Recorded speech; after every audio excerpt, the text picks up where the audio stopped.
Hey, thanks for joining us today on another episode of TGG Cares. This is where we take a local nonprofit, spread awareness, and just let you guys know what they have going on and how they impact our community in such a positive way. So really excited about today's conversation.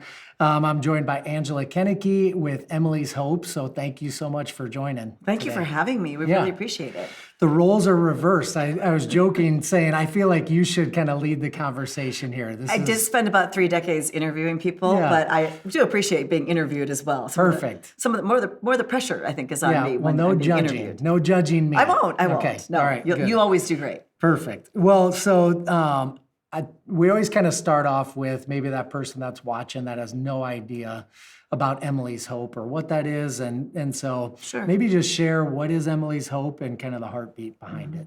So I started Emily's Hope after the fentanyl poisoning death of my 21-year-old daughter, Emily. That's why it's named Emily's Hope.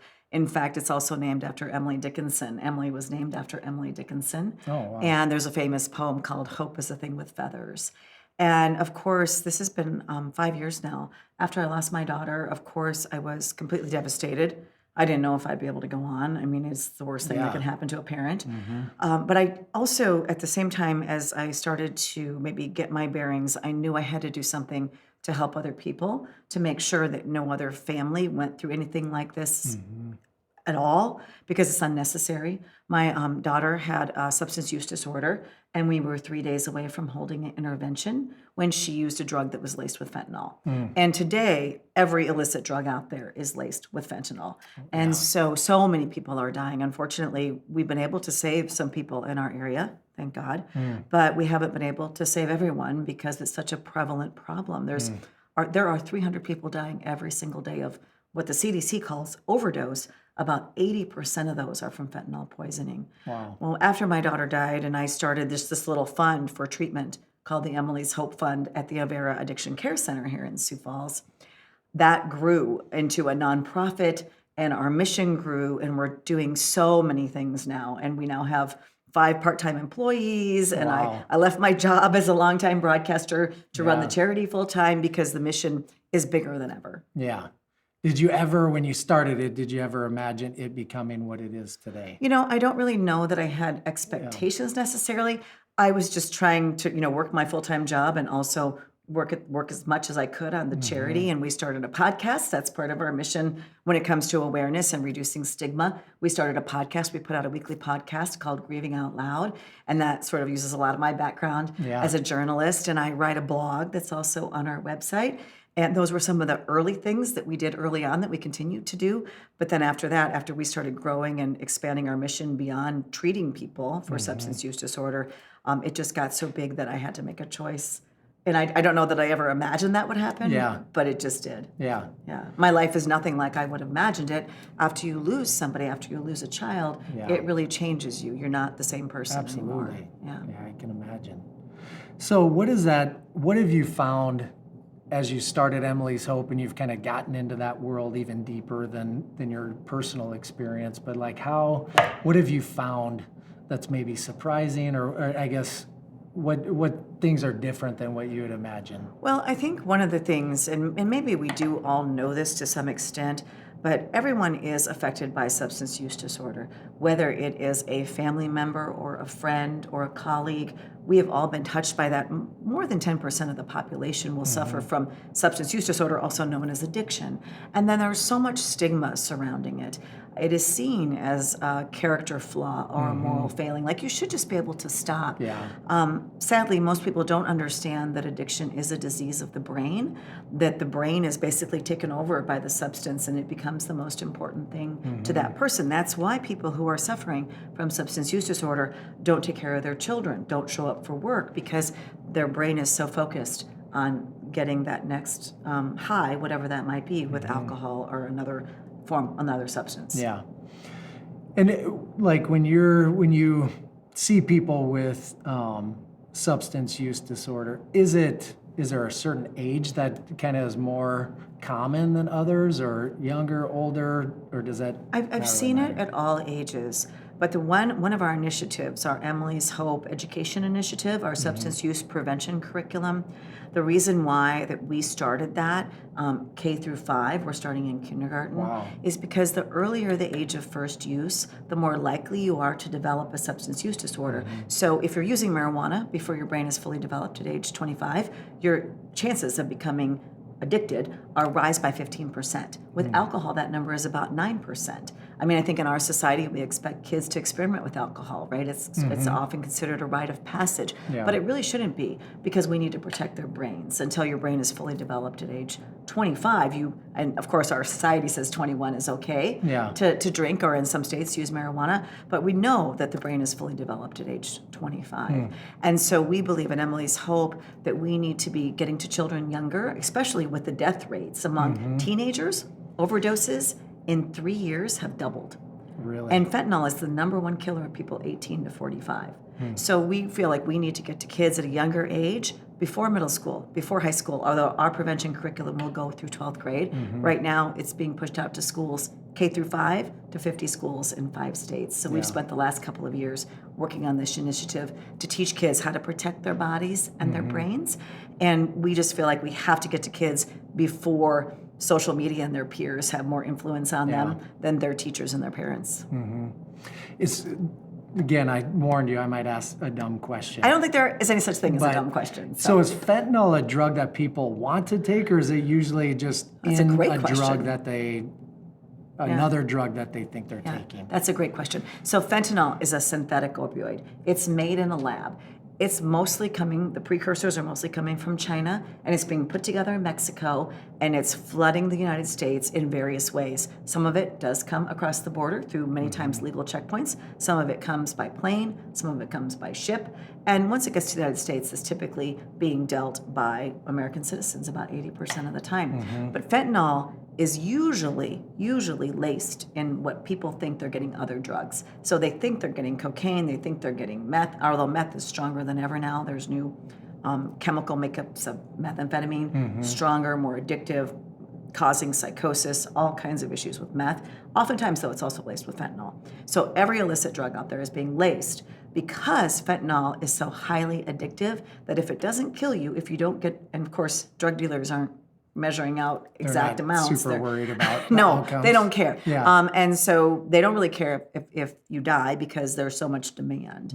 And so fentanyl is highly addictive, and people will keep coming back for more if they don't die. They'll put it in whatever drug they're selling to just make it more addictive. And then oftentimes then people start to seek out fentanyl. People start to use they're seeking out fentanyl. And now what's really frightening about the illicit drug supply is that it's also being laced with xylazine. And xylazine is a horse tranquilizer, animal tranquilizer. They use it for cows too. Here in the state, it's being used for cows. But that's also being put into these substances, and there's no antidote for that like there is for opioids. Narcan will work to revive somebody if you get to somebody on time, but not for xylazine. So it's just a really scary time for anyone to use any illicit drug whatsoever, and that's why we're trying to get to children at a younger age. We feel prevention is key, although we are offering treatment too. With our treatment scholarships, we feel it's important to help those who are suffering currently. So when you're educating the K through 5th grade, where are you doing that at? Are you going to schools or? Yeah, in schools. So we have a really robust curriculum. We start in kindergarten, and each lesson builds onto the other. We have an animated series and a children's book for every grade, and they have an education portal, Emily's Hope. edu.org if anybody wants to check it out. We'll put that link in the chat. They can check out our education. We actually have 3 websites. We have our Emily's Hope charity. We have More Than Just a Number, which is our memorial website for people to pay tribute to those who have lost their lives to overdose or fentanyl poisoning. And then we have our education website. Awesome. But the curriculum is going out there. We piloted it last year in 3rd and 4th grade classrooms, 8 schools in South Dakota throughout the state, including the Rosebud Reservation, including Wright River, Flandreau, a number of schools, and 1 in Minnesota. And then this year we are pushing out our K through 5 because our education committee completed all of the curriculum, and that's going to 50 schools in 5 states this year as part of our mission. So when you're doing those education, do you feel like what's the response been from the students? Is there already at that age kind of a Well, they're all age-appropriate lessons. Okay, So in yeah. kindergarten, for example, kids are learning about medication versus candy, who is a trusted Gotcha. adult, those kinds of things. Because the one thing we really want to get across to children is don't take anything from anybody that you don't know. It doesn't come from a trusted adult. Yeah. Because they are making pills now that are targeting children that look like sweet tarts that have fentanyl in them. So, my we gosh. don't want kids to take anything. So they're very age appropriate. They're not scary. They're scientific. We talk about the brain, the body, how they work, and how substances affect the brain and the body. But the response from our pilot was tremendous. I actually got to go into some of the classrooms after they had the curriculum and talk to those students, and it was just really amazing to hear their perspective because so many of these kids have already been touched by substance use disorder or addiction. Uncle Joey over here, they've heard mom and dad talk about him, but now they understood it. Now it makes sense Yeah. what was really happening Right. there, potentially. Right. And I think also kids want to protect their brains and their bodies, right? As a kid, you want to keep yourself safe. Yeah. And so these lessons are very important for that too. Yeah. So I've been in Sioux Falls a long time, pretty much majority of my life. And I think there's kind of this idea that we live in this perfect city and it's, there's not really much bad things happening. I think it's changed. I think the change has been more apparent recently in a number of different ways. But what, from your perspective, like what is the landscape in Sioux Falls as far as like these meth and these fentanyl-laced drugs that you've mentioned? Well, meth is probably one of the biggest problems that we have here, and meth overdoses are actually on the rise, and deaths as well. I actually have a friend whose son died from a meth overdose.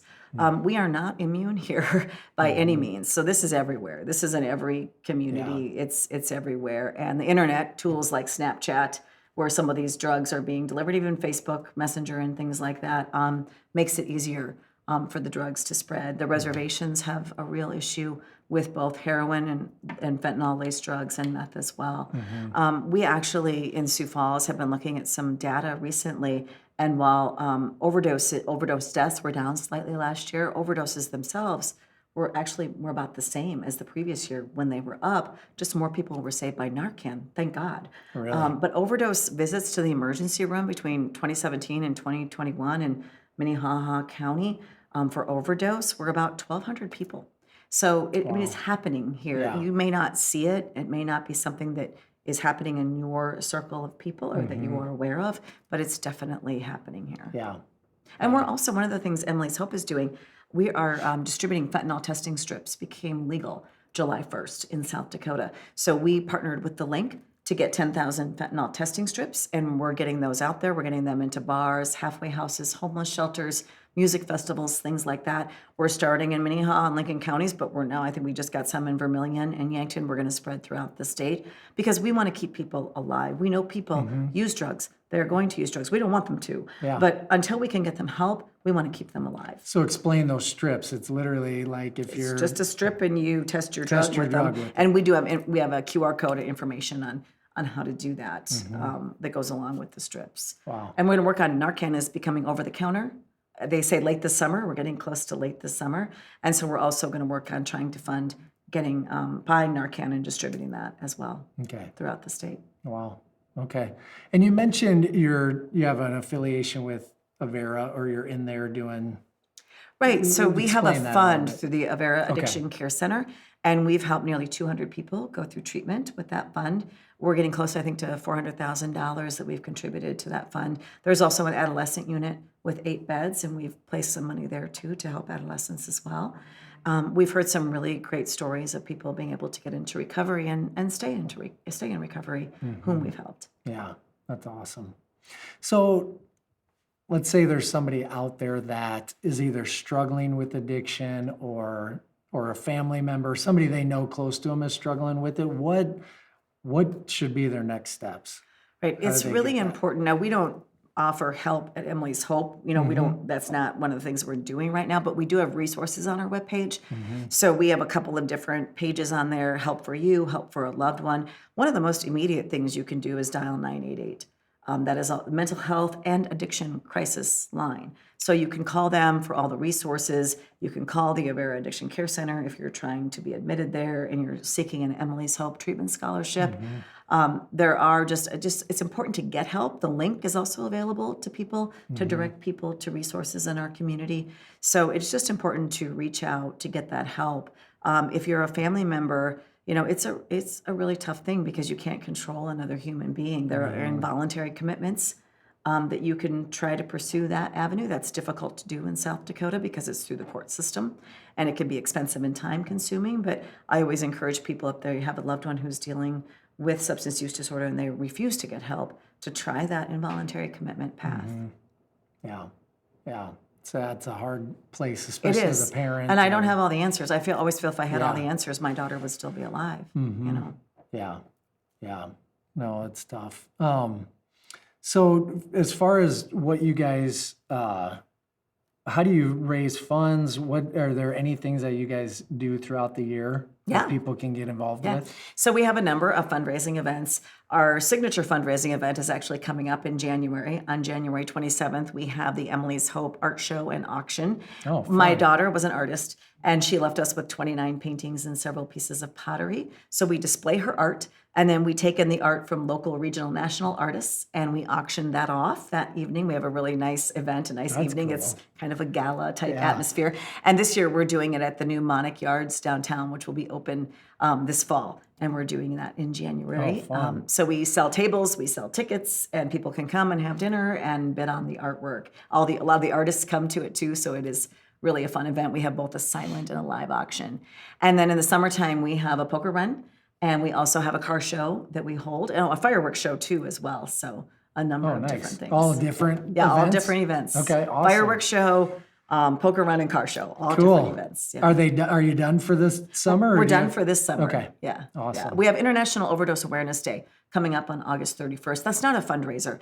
It's just an observance. We've lost, in the last year and a half, we've lost 28 people in the Sioux Falls area to overdose. So we invite anyone who's been affected, anyone who wants to come down to the River Greenway. We light up the Arc of Dreams purple. And we have a program. Elizabeth Hunstad sings, and this year Mayor Paul Tenhaken is the MC. The police chief talks, and people who've been personally affected by overdose come out and talk. And so we expect to have a good turnout this year, and it's free to everybody. It starts at 7:30 on August 31st, down at the River Greenway Amphitheater in Sioux Falls, right along the river there, right below Sharapa Place. Awesome.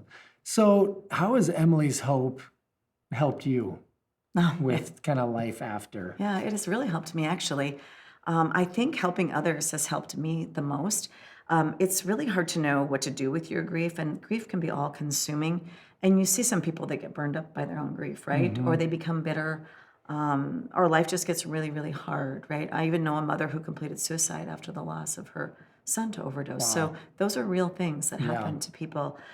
For me, helping other people gives me a purpose. I always say it's purpose in my pain or my heartbreak in action. Yeah. Those are some cliches that I use, but they're true. And so sharing my grief with others, sharing how I've coped, talking to other people on the podcast or through my blog has really made a huge difference. And just seeing other people get well. The education curriculum is a real passion of mine. So I really am invested in that. I really love seeing kids learn these things. I think it will make a big difference in the future. And the early studies we have show that it is making a difference. Yeah. Oh, I believe it. What is the goal with that? Like every school? We'd like to get it in every school in the nation. We have our K through 5 done, as I said, and my education committee, which consists of a lot of really smart people, counselors, teachers, medical professionals, administrators, they're developing the 6 through 12 over this next year. And so the following school year, we'll have K through 12 ready to go. And we want to give it, get it into as many schools as possible. So do you guys supply the instructor for that, or is it the teacher? We supply all of the materials and everything the teacher needs, but it's usually a teacher or counselor within the school district that teaches it. Yeah. That's exciting. Yeah, it is. I think that's and there's very little out there. There are a lot of prevention programs for middle and high school out there, but for elementary school, they're really difficult to find. There are a few out in the nation, but not very many. Yeah. Well, it's hard to believe that we need to be educating them at that level. And I know that's probably always been a thing. I remember, the Don't Do Drugs campaign and back when I was there and all those things. But I think today they're being exposed at such an early age to so many things, not just Right. drugs and Right. alcohol, but, things beyond that even. So it's not too early, I No, would say. no, and as I said, it's very age appropriate, so we're not introducing a concept that a child can't handle. Yeah. And the concepts all build upon each other until 4th and 5th grade when we give them, a little more information. Yeah. Do you guys have any like volunteer opportunities? We do. We always have volunteer opportunities. We have volunteers right now distributing the fentanyl testing strips, and we had volunteers come So put the where do you stickers where on do you all of them. distribute those at? So we're typically? we're giving them to halfway houses and shelters and bars, and we're going to music festivals. Sometimes we always need volunteers at our events, so you can go on our website. We have a tab under events for to get involved, Yep. to volunteer, and so just fill that out, and we keep a database of volunteers, and we rely on our volunteers for so much. We really appreciate them. Awesome. So you can get involved that way. You already mentioned there's a couple different spots you can go, websites as far as just donations. How do donations help do what you're doing with Emily's Hope? Well, we couldn't do anything without our donations. Yeah. So our donations have gone for all of the treatment scholarships. I mean, that has been 100% donor money. And I think that's just amazing by itself. So they're partial treatment scholarships. They're about $2,500 per person, but it helps someone who's going into treatment. It helps them either pay their deductible, or they could pay their rent for a month while they're in treatment for 30 days Yeah. and they're not going to work, or pay an outstanding bill. So those have been really important to the people going through Kind of treatment. remove those barriers of, well, I Of can't go why to I can't treatment go, because right. I got to work or I can't Yes. afford to. Exactly. That's Yeah. what we're trying to do, is break down barriers. And so the donations have gone for that. They have gone to help with our education curriculum. They have gone to help with so many of our outreach and different programs that we're doing. Yeah. Wow. We have a support group also for anyone who's lost someone to fentanyl or overdose. And that this has been our first year doing that as well. Oh, that's awesome. I wondered about that if there was a group or Right. It's mostly support moms system. right now, but we welcome moms and dads. Yeah. And there are a lot of us out there, and a lot of people feel really alone and stigmatized because it's a stigmatized death, and people, feel as if they were a bad parent Yeah. or, loved one, relative if this person didn't survive, when it has nothing to do with that. Yeah, that's almost as important, I would say, as the education piece for you guys, is that support for people that have Yep. lost or even And they can just find dealing that with it. support, information for the support group on our website, as well as just listening to our podcast can be a support too, because we talk to lots of experts and parents and other people who are very knowledgeable on the subject or who have gone through it themselves. Yeah, that's awesome. We'll list all those websites that Angela mentioned in our chat below too, and you can go there for more information. What's the podcast name? Grieving Out Loud. Grieving It's Out on Loud. every podcast platform, also can be found on our website. So as make well. sure you subscribe to that and start listening to those podcasts if you're not already. And anything else as we kind of close today? No, we just really appreciate you taking an interest in Emily's Hope. Thank you for your desire to help support our mission. We really appreciate it. Yeah, thank you for what you're doing for our community, for those that are struggling with addiction and those that are dealing with loved ones as well. But hopefully this was educational today. And so check out Emily's Hope and ways that you can get involved, whether it's donation, volunteering, or any other way. But hopefully this was helpful for you today. Tune in next month to our next TGG Cares, and appreciate you guys. We'll see you then.